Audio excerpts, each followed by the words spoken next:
just everything that was going on this week, or some of the things. There's so much stuff going on this week, but we're gonna get to the mess. And our first story has something to do with squatters. So apparently, a guy in Chicago, you know, he trying to sell a house, but he had a problem with some squatters. So rather than like try to go through the court system and get these folks up out of his house, he decided he was gonna move in with them.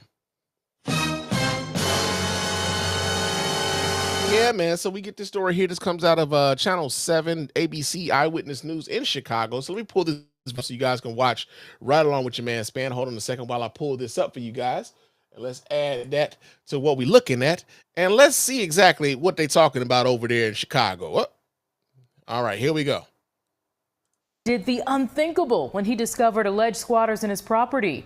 He decided to move in with them. Marco Velasquez is the owner of this Southside property, which is on the market to be sold. He says his realtor came by with a potential buyer, but there was already people inside. I couldn't believe it. It was like a nightmare. Velasquez says a woman named Charmaine and her boyfriend Cordero moved in, claiming they recently purchased the property. He says the couple showed police this mortgage Not Charmaine and Cordero document. But Cook County confirms they don't see this mortgage on record. Velasquez's realtor recorded this video as the couple explained to police they had a right to be there. Y'all bogus right now. I listen, bro. He says police told them under Illinois' current law they couldn't remove anyone. I said I'm not moving out, and I said at the one point they gotta leave. They gotta get tired of us being in the property. I called a couple of friends, stay overnight, and I knew they were not gonna like that. So you're telling me that you and your friends came in and moved in with them? Yes. Velasquez says his Like I gotta say, I admire this man's ingenuity, because most people would have tried to go over there with the fofo and try to force some shit like that. The police had already said they can't do anything about it. You got to take this shit to civil court. I don't know if anybody ever just said, you know what, man, let's just move in with these motherfuckers and make them feel uncomfortable in this bitch because they ain't supposed to be here no way. I don't know how many people have ever thought of that. I mean, I really don't. I never thought of that. Have you ever thought of that? I ain't never thought of that.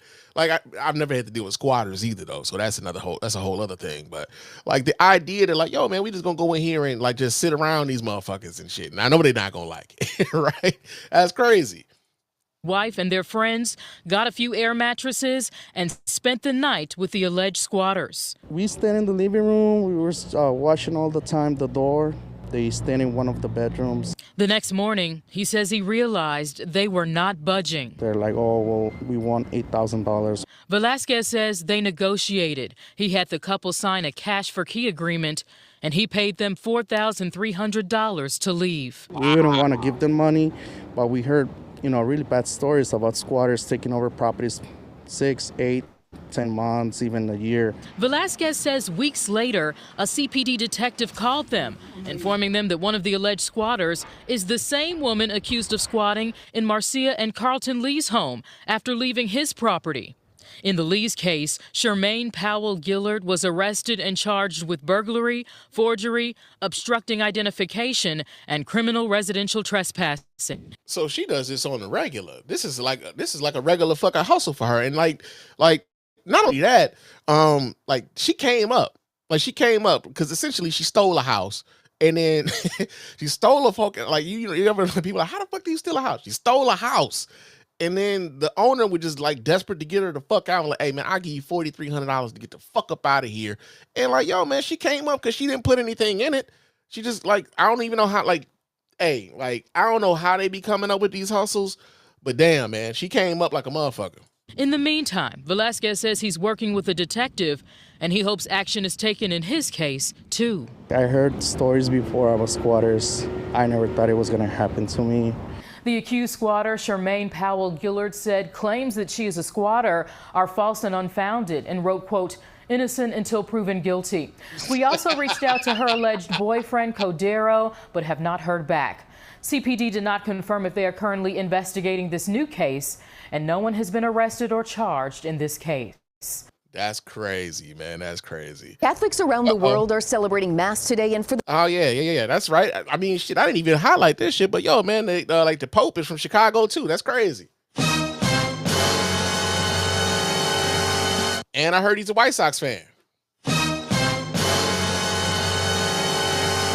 which means I think it's probably a sin to be a Cubs fan.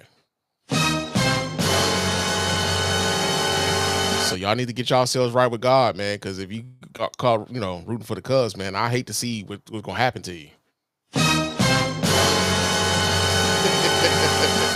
Yeah, man, that was big news this week too, that we have a first American Pope, and he's from the South Side, and he's a Sox fan. Chicago is gonna be real, like real talk, man. Chicagoans are probably gonna be very insufferable for the next few weeks, man. Just be prepared to listen to Chicagoans brag about, we got the first black president and the first American Pope, and they both come from Chicago. My man Sherm Dilla from Chicago Mahogany, he's already got the Chicago tagline, everything dope about America comes from Chicago. You're going to see that all over. Trust me, you're going to see that quite a bit over the summer, man, real talk. But yeah, man, the Pope is from Chicago too. That's crazy. Let's see. We got a comment here. My man GS28 says, if she continues to do this, she'll be flying. Hey, man, like, listen, I wonder, like, where do they go to get the fake paperwork and shit? You know what I'm saying? Like, to show the police. And then on top of that, I like when it comes to like squatters' rights and all this other shit, like, how does that even become a thing? Right? Like, one of the more famous squatter sort of stories I remember, I think it came from like Houston, and there was this guy who got this house, and like the neighbors were like really fed up with the fact that this guy had this house. I think it was like a $300,000 or $400,000 house and shit, and like the neighbors was like pissed, like, cause they called him a squatter, and they got him the fuck up out of there. And I remember when this is back when Bomani Jones was doing the Morning Jones on Sirius XM radio, The Score, I believe it was. And like that became like the theme of the day.